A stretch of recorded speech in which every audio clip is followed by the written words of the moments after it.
Hey, what is up, youth workers, youth pastors, volunteers? Thank you so much for tuning in to the channel. Keep it simple, Stuman. Before we get started, like, comment, subscribe. Please check in as often as you can. We got new content all the time. Make sure you hit that bell down here, that notification bell that allows you to see new content all the time. Tackling a big thing today. It's something that it's coming this time of year. It's November. We're talking budgets. So check it out. All right, youth ministry budgets. I know when I did my first budget, it was terrifying to think that I was in charge of so much money that did not belong to me. But it can be done really well. So I want to talk about 4 things that are going to help you do your budget really well. The first is this. The question about how much money to spend and where really is about 6 questions down the line. From the very first question you should ask is, what am I doing next year? And so start with doing your calendar. So it doesn't have to be exact dates, exact times, locations, exact dollar amounts, but you need to at least sketch out your year.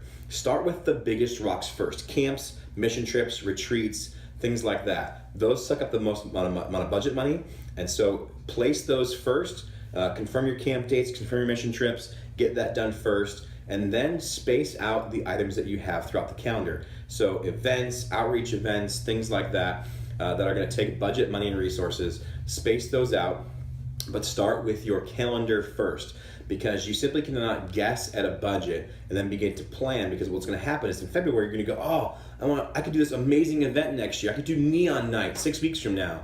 But you didn't really budget for it, and you blow all your money on neon night, and then in October, when you want to do this great Halloween outreach, you don't have any money left. So make sure you sketch out a really good calendar. Again, it's all fluid anyway, but get a good idea of what you want to do first. Okay, second is this. Make sure that you are spacing out the things that you're doing that cost money for families. So look at what you're charging students to go to camp, mission trips, your outreach events, different things like that. It's okay to charge for certain events to recoup some of that cost. We try to do as much free as possible, but occasionally we've got to charge for something. So we're strategic about when we do that. We don't charge for things at the beginning of the school year. We don't charge for things at the holiday time, and we typically don't charge for things around graduation time, because those are the times that families are already stretched with certain expenses, and so we try to spread those costs out throughout the year and keep them as low as possible. A third thing is this. Make sure you include money in your budget for leadership development. First, student leadership, which I have a video on student leadership that I'll post right up here.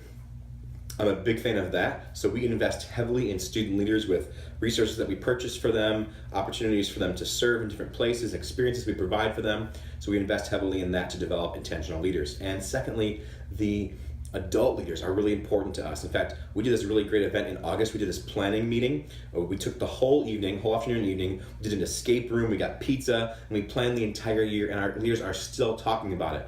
It was expensive, but it was totally worth it. But we had to budget for it in advance because it's an intentional development of leaders on our part. So here's the last thing, and maybe the most important thing, is start early. So my budget is due October 1st.